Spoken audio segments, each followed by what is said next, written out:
జరిగిన అవకతవకల మీద చర్చించాలి, సభలో చర్చించాలి, దాని మీద ఎంక్వైరీ జరగాలని చెప్పి నేను డిమాండ్ చేస్తున్నాను. ఇవాళ ప్రధాన పత్రికల్లో శాసనసభలో మాట్లాడారు, అది మరి ఇక్కడ మాట్లాడడానికి ఎందుకు ఎందుకు ఆడుతున్నారో మాకు అర్థం అవ్వట్లేదు, ఎందుకంటే ఆయన వెనకెందుకు వేస్తారో మాకు అర్థం అవ్వట్లేదు. వాస్తవ విషయాలు అక్కడ చెప్పిన ఇక్కడ చెప్పొచ్చు కదా, చెప్పొచ్చు కదా. ఏమి దీని తర్వాత చేస్తామని చెప్పి విద్యామంత్రి గారు ఉన్నారు కదా, విద్యామంత్రి గారు నేను చెప్పానండి. అక్కడ చెప్పిన ప్రకటనలు ఎక్కడైనా సరే బయటైనా ఇంటైనా ఎక్కడైనా మాట్లాడతామని చెప్పారు కదా, చెప్పండి ఆ మాట ఎక్కడ. మేము అడుగుతున్నాం కదా, మా ప్రశ్నకు సమాధానం చెప్పండి. అందుకు మెగా డిఎస్సీ మీద డిస్కషన్కి మీరు సమయం కేటాయించాలి. ఈ ప్రశ్నోత్తరాలు వాయిదా వేసినా సరే మాకు ఇప్పుడు దాని మీద చర్చించాలి. అది మా తాలూకా విన్నపం. దాని మీద తిరస్కరించడం జరిగింది. మీరు వేరే ఫార్మెట్లో రండి, లేదంటే మళ్ళీ ఒకసారి బీఎస్సీ పిలుస్తాను, బీఎస్సీలో మీరు డిసైడ్ చేసుకోండి, అంతే తప్ప మళ్ళీ మీ ఒక్కసారి దాన్ని అలౌ చేయడం జరగదు. మీరు వేరే ఫార్మెట్లో రండి, లేకుంటే కనుక బీఎస్సీలో డిసైడ్ చేసుకోండి. Please please please sir. Speaker chairman sir, మీరు అనుమతిస్తే సార్. ప్రతిపక్ష నాయకుడు లేస్తే కాస్త గౌరవ సభ్యుల్ని కొంచెం చైర్మన్ గారి మీద పడకండి, కాస్త హుందాగా పక్కకు జరగండి. వారు చాలా స్నేహశీలి, మనందరితో చైర్మన్ గారు బాగుంటారు. అట్లని మనం ఆ చైర్లో కూర్చున్నప్పుడు వారి మీద పడేటువంటి అడ్వాంటేజ్ తీసుకోకూడదు అనేటువంటిది ఇది మన సంస్కృతి, మనం నేర్చుకున్నటువంటి సంస్కృతి. ఇప్పుడు చైర్ని ఏ రకంగా మీరు అవమానిస్తున్నారు పబ్లిక్ గా అనేది అర్థమవుతా ఉంది. మనం నేర్చుకున్న సంస్కృతి ఇది అధ్యక్ష. నంబర్ 1, వారు రిప్లై అవుతుంటే కూర్చుంటారు.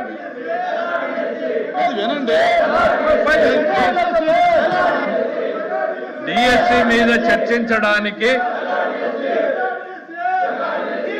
అధ్యక్ష వాళ్ళ ఉద్దేశం చాలా స్పష్టంగా అర్థమైంది.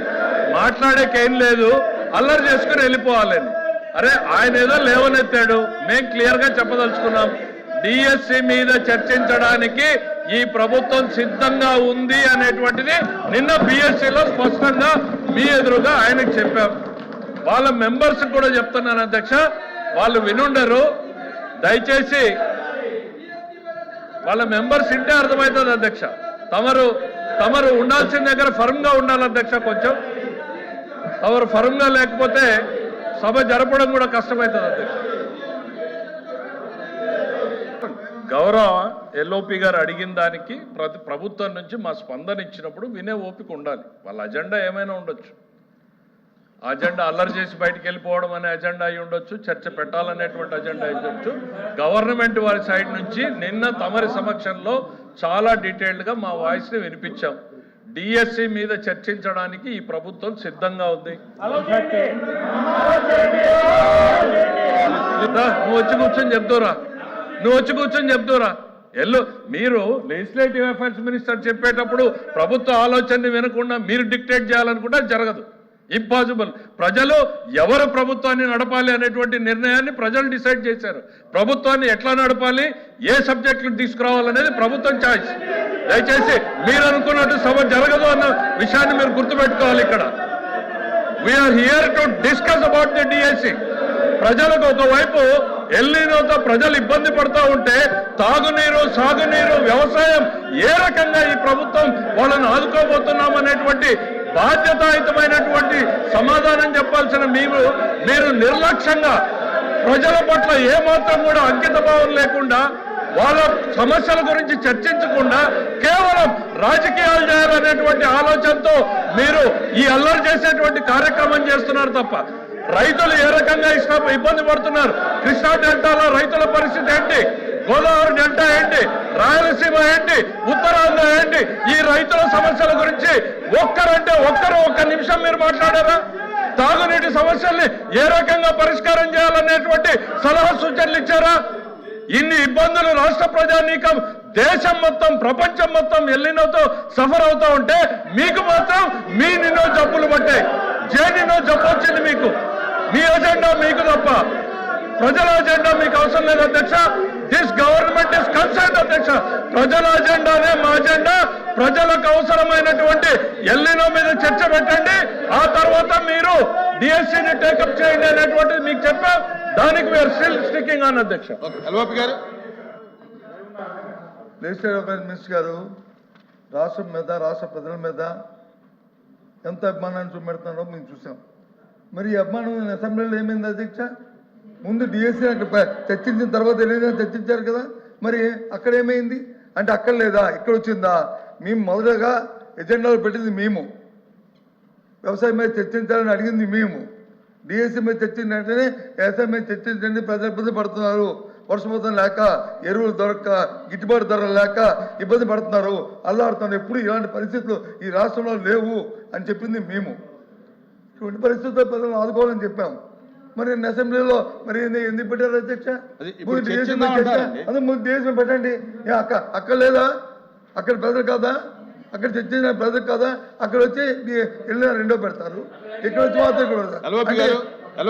అంటే ప్రజల మీద ఎంత ఎంత ఉందో. క్వశ్చన్ అవర్ అయిన తర్వాత బిఎస్సీ పిలుస్తాము, బిఎస్సీలో డిసైడ్ చేసి మీరు అది లేదు, నన్ను పిలిచారు. ఓపెన్ చేయండి అధ్యక్ష. అధ్యక్ష అధ్యక్ష అధ్యక్ష అధ్యక్ష ఓపెన్ చేయండి. ఇప్పుడు 4 రోజులు పెట్టారు అసెంబ్లీని, ఇంకో 2 రోజులు పొడిగించండి, బిఎస్సీలో పొడిగించండి, మాట్లాడుకుందాం. అది బిఎస్సీలో మాట్లాడదాం. ఎంత ప్రజల మీద వాళ్ళకి అభిమానం ఉందో, ఎంత ప్రజల మీద మాకుందో అసెంబ్లీ కౌన్సిల్ తెలుసుకుందాం. ఇంకో 2 రోజులు పొడిగించండి. అది బిఎస్సీలో జరిగే కార్యక్రమం అండి. 4 రోజులు ఎందుకు పెట్టాలి? అది ఇక్కడ కాదు కదా మనం డిసైడ్ చేసింది, బిఎస్సీలో మాట్లాడు. సరే మీరు ఏమి ఇచ్చామో అధ్యక్ష అధ్యక్ష జీవితంలో ఏ ఉద్యోగులు ఇచ్చామో, జీవితంలో ఒక్కసారి డిఎస్సీ ఆయన కూడా మంత్రిగా ఉన్నాడు, వీళ్ళు డిఎస్సీ గురించి మాట్లాడతారు, మేము వినాలి. వాళ్ళందరూ గౌరవ సభ్యులు పైనకెళ్ళి డిఎస్సీ గురించి మాకు చెప్తారు, మేము వినాలి. అరే తెలుగుదేశం అంటేనే డిఎస్సీ 1 కాదు, 2 కాదు, 3 కాదు, 4 కాదు, 14 సార్లు డిఎస్సీ ఇచ్చింది తెలుగుదేశం పార్టీ. మీరేమిచ్చారు? ఒక్కటి కూడా అవ్వలేదు. మనుషులకు కాస్త ఆలోచన ఉండాలి అంతే. అరచుకోండి, అరవండి. చాలు. మన క్వశ్చన్ అవర్ నడుపుతానంతా మరి చెప్పినప్పుడు దయచేసి కొంచెమైనా అర్థం చేసుకుని సహకరించి, బిఎస్సీ పిలుస్తా అన్నారు, బిఎస్సీలో చర్చించుకుందాం. ఎందుకు సభని డిస్టర్బ్ చేస్తున్నారు అనేటువంటిది నేను అడుగుతా ఉన్నాను.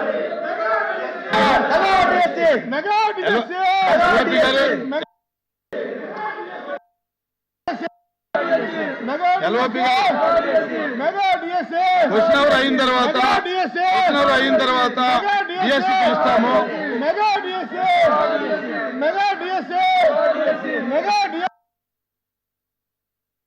తర్వాత